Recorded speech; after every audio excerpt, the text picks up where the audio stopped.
This is Game Day Media. You're listening to Tailgate Radio. What's up, everybody? It's Adam Richmond from the Travel Channel, and you are feasting your ears on Tailgate Radio with the Grill Sergeant, John Largent. Remember, chew carefully and eat vitally. From coast to coast and border to border, it's Tailgate Radio.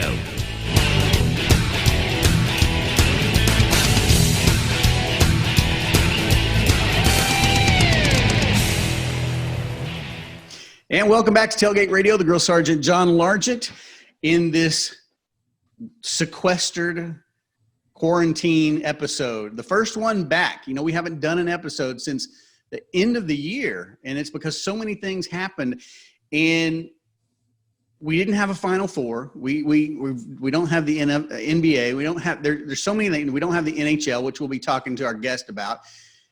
But we do have fantasy booking, and everybody is assuming that they know how things would play out. And no one knows for sure. No one's ever going to know because this is a lost season. But I want to bring in our most prolific guest. He's been on the show. This is his, I don't know if he even knows this. This is his 9th appearance on Tailgate Radio.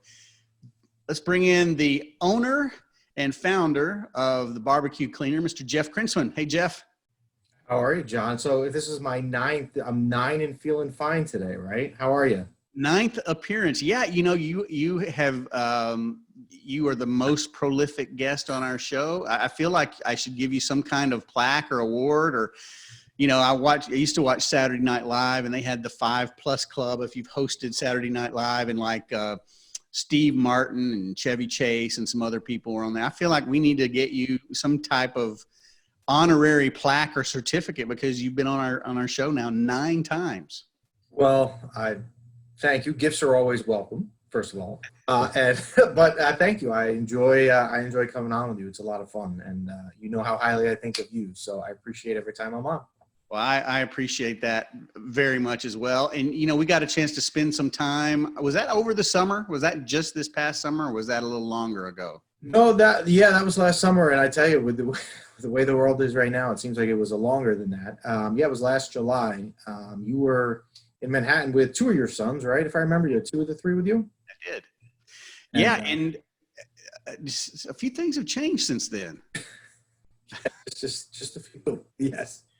So let's first of all, let's talk about your business, because I've said this every time you've been on, and I still believe this. You have one of the most unique and one of the most exciting businesses that I know of, because I love the space you're in. But talk to us a little bit about the BBQ Cleaner. And I understand things are probably not business as usual right now, but still, I would love for you to share your concept and talk about what you guys do and how you promote entrepreneurism, and you provide a awesome service for the customers that you serve. Yeah, sure. Thanks, John. So we started locally here in New Jersey, where I am, in 2006, cleaning grills. And we got to a point in 2009 where we felt pretty comfortable in understanding how we had built this up in 3 years to what it was at that point, and felt comfortable in that, hey, we could show somebody in a different market, whether that's San Antonio where you live, or Phoenix, or Dallas, whatever it may be. And since then, we've just actually right before some of this quarantine stuff happened, we had our 228th location open up in the Pacific Northwest in February. Congratulations. Thank you. And we have 4 more already scheduled to open once this ends. We have one that'll open on the West Coast, and one actually way up in the Northeast, north of me, and then a couple in the South. So we continue to grow, and we're able to do that by really giving these people everything they need to run the business when they get started. And you're right. I mean, people go crazy for the service. The second it's marketed, the phones ring off the hook. You know, even right now in the kind of state that we're all in, the phones still ring off the hook, which is a good problem to have. But I mean, I think it also speaks to how strong of the demand it is for our service, that even in these times, I mean, we're having trouble keeping up with it. Yeah, you know, you bring up an interesting point about how your phones are still ringing off the hook. And I think part of that is because we as a society, we as a country, we're not eating out. we're cooking out at home. We're cooking at home, and where it's pretty much temperate everywhere now, where you can cook outside, and people are realizing, hey, I haven't fired up this grill since maybe October or November, and I want to cook steaks, or I want to have burgers out there. I want to do some ribs. I want to do whatever it is, and they're realizing that they need to get their barbecues and their grills up to muster so that they can do that. And what's been really interesting to see is the fact that, and I know we're doing it too, is we are cooking every day, multiple meals a day, and we're doing it as a family. And I've really, over these last 45, 46 days that we've been under lockdown, I've been teaching my kids how to grill, and it's been awesome. Well, first off, if they learn your recipes, they're always more than welcome to send samples up north to me.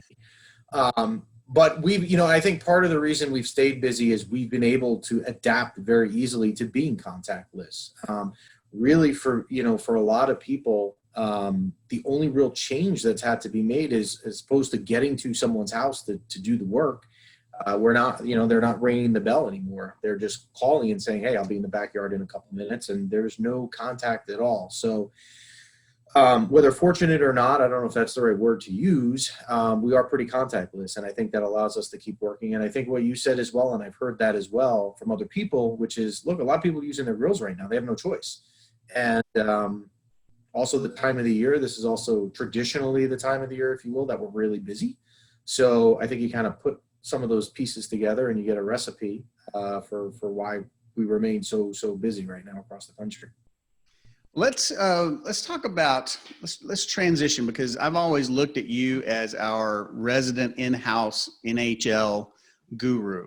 And right now, first of all, where would we be in the NHL season right now? So if there had been no disruptions, we would be in the middle of the first round. The first round was slated to start last Wednesday, I think the 8th, if I'm not mistaken. So we would have been in the middle of the first round. And the NHL remains in kind of like every other professional sport and almost the rest of the world, if you will, in kind of a wait-and-see method. I know that they are trying and they're hopeful to award the Stanley Cup. They've done it, I think, every year for over the past 100 years. And we're not looking to make this year the exception, but the longer this goes on, the harder it's going to be, because they still had about 3 weeks left about 4 weeks left in the regular season. So they would really have to finish 4 weeks and then get into the playoffs. So I know they've looked at some neutral sites where they wouldn't pack the arenas of the team. They may do it. I think Buffalo was one. I think somewhere up in Canada and Alberta, where they would kind of have neutral sites and people would play. So we'll see what happens. I am not optimistic it will return, but I would love to be wrong, because I'd love to be back on your show doing our usual playoff preview. Yeah, even if it's they may be able to salvage it by some kind of round robin tournament format where there's just a few games played. But if you had to look at the season as it was playing out, who did you see had the inside track on this year's Stanley Cup? If you can say that. Yeah, it's a good question. Look, I mean, I've made it clear on this show many times, I am a season ticket holder for the New York Rangers. So it pains me a little bit to say, the Philadelphia Flyers had been having a great year. I mean, they were probably the hottest team when this thing ended. So they would have had a good chance at it. And then you also had the usual contenders that are in it every year, really. St. Louis could have definitely had a good chance at a repeat. The Boston Bruins, who were always good. Tampa was having another good year. Las Vegas Golden Knights made a coaching change back in January, and they were red hot since then. I think they were like 15-5 or something, if I remember correctly. So there were a lot of teams that would have been wide open. There were a lot of teams that had a good chance at it, which also makes it frustrating, right? Because if you're a fan of any of those teams, you really felt you had a chance. And so hopefully in some way, shape, or form, the NHL returns and those teams can get that opportunity to try and push the Stanley Cup. Yeah, you brought up a team that I've been kind of interested in, because in other sports, and I'm talking about Las Vegas. Las Vegas has done a tremendous job attendance-wise. I think they either lead or in the top 3 in merchandise sales. And with the Raiders moving to Las Vegas, and there's even been talk, I don't know how serious the talk is, but there's even been talk that the Spurs of San Antonio may be packing up at some point and moving to Las Vegas, which we would hate. But it's business and it may happen. What have been your impressions of Las Vegas as a franchise since that movement has taken place? Yeah, it's amazing. It's one of the hardest tickets to get in the NHL, right? And here's Vegas, where for years, and really almost in every sport, really, people have said it's not a professional sports market. And then you put hockey there, and it's a warm weather, which seemed like a weird fit, but it is one of the hardest tickets to get. Now, look, they were helped in their first year in 2017, 2018 season that they went to the Stanley Cup final. So that certainly helps get people involved when your team is winning and doing well. But they've done very well.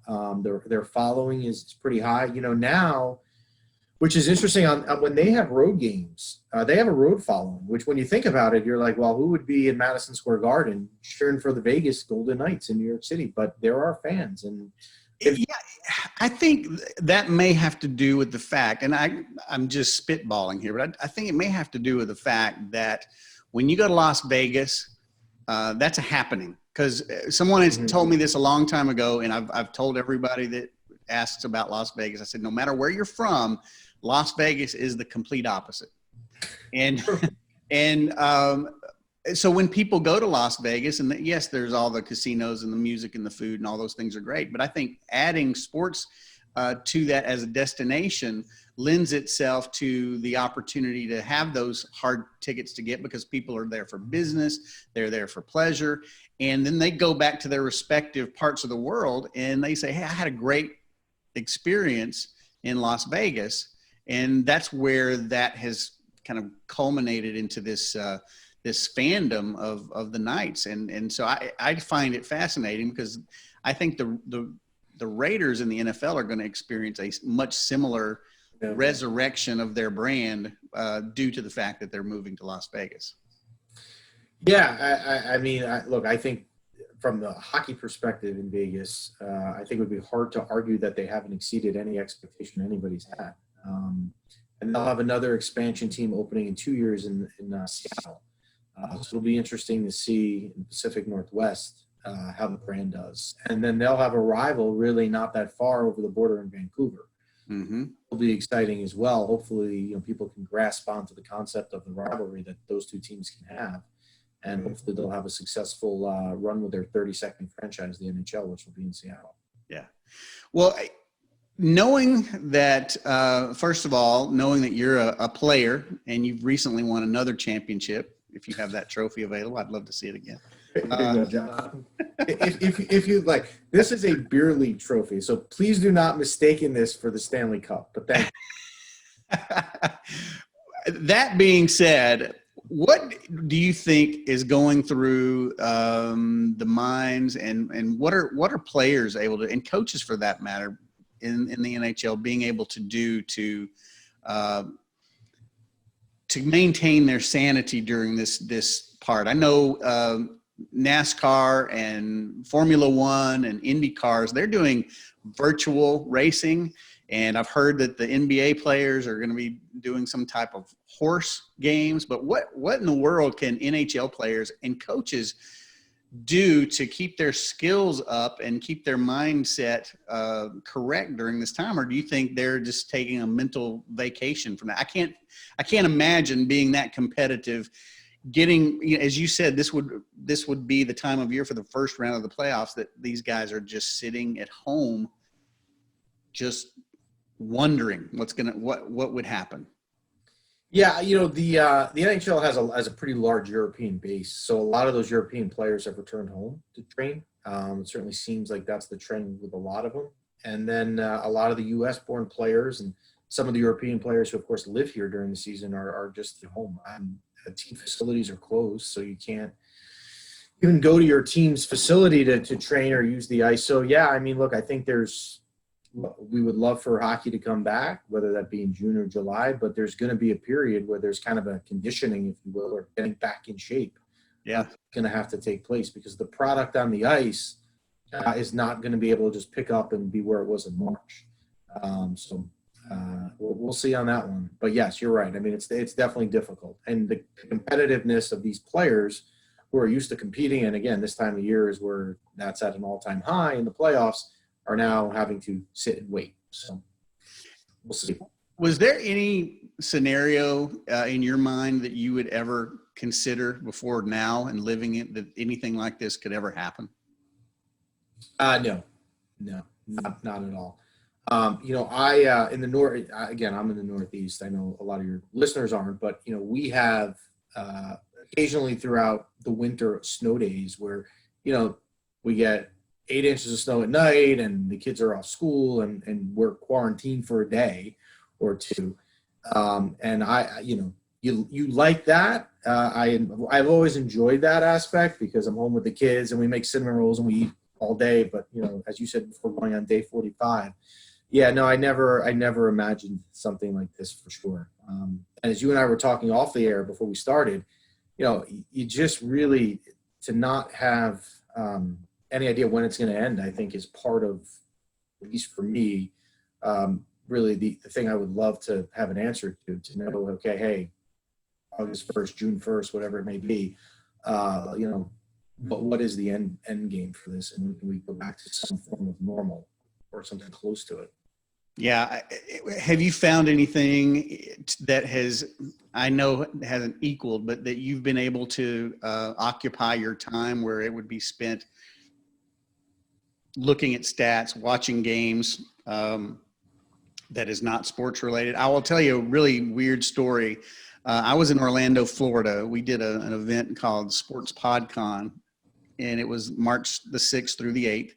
And that's when all this stuff started happening. In fact, when we were there, some airports were starting to talk about closing, and South by Southwest in Austin had shut down, and everybody was just, what the heck is going on?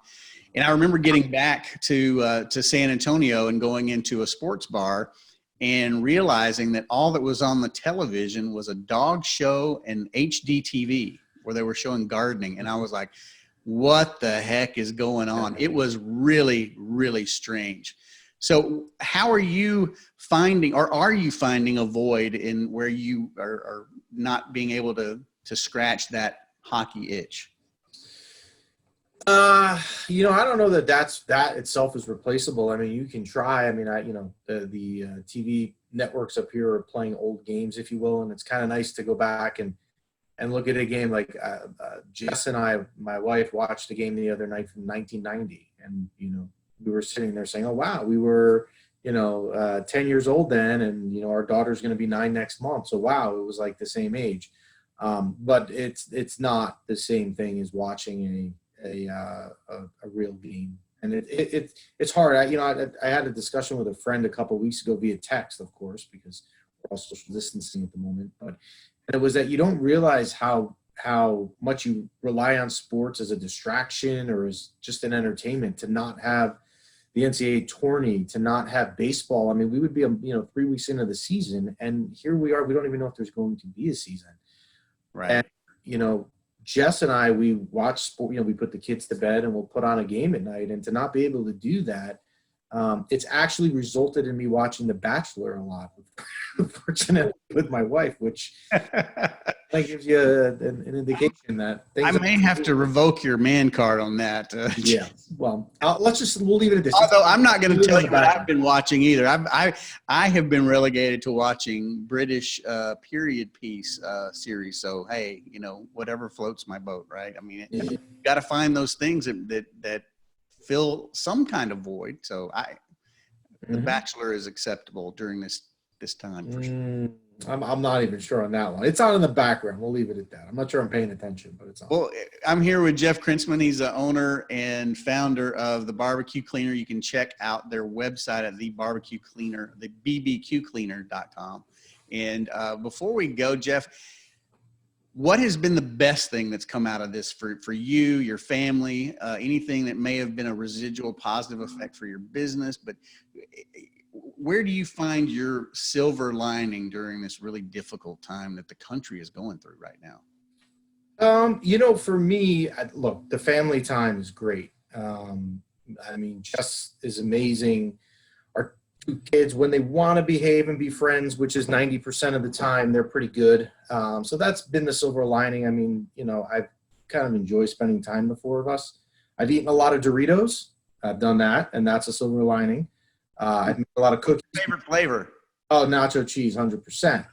And I have baked a tremendous amount of cookies. I made pumpkin cookies the other day, oatmeal cookies last week. And I realized, John, that if you add salted caramel to the batter of oatmeal cookies, you, my friend, are in for a treat.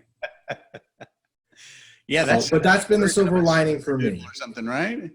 Yes, the family time, but the family time really has been nice. Yeah. But if we're at a point now, we all want to get out and kind of get back to normal. Yeah, and along those lines, I think that educators, of course, the first responders and people in the healthcare industry, the people that are carrying out groceries to our cars and keeping us from, social, keeping us separate and that social distancing. I can't say enough about, and so many of those are young kids, and they realize, I think 20 years from now, we're going to look back on this time as a really a defining period. If this doesn't become a new normal, which some people are saying it may, I think looking back on 2020, people are going to realize how much this country's come together. There's a lot of divides, whether it be political or socioeconomic, but I mean, the humanity and kindness that I see on a regular basis is something, and that can be within your family, that can be with your neighbors, that can be with people in the community that need your help. But I really do see that more than I've seen it in a long time. And it's been very heartening. And I think that's the biggest positive that I've seen come out of all of this is the fact that we're in this together and we're figuring this out. And no matter what happens on the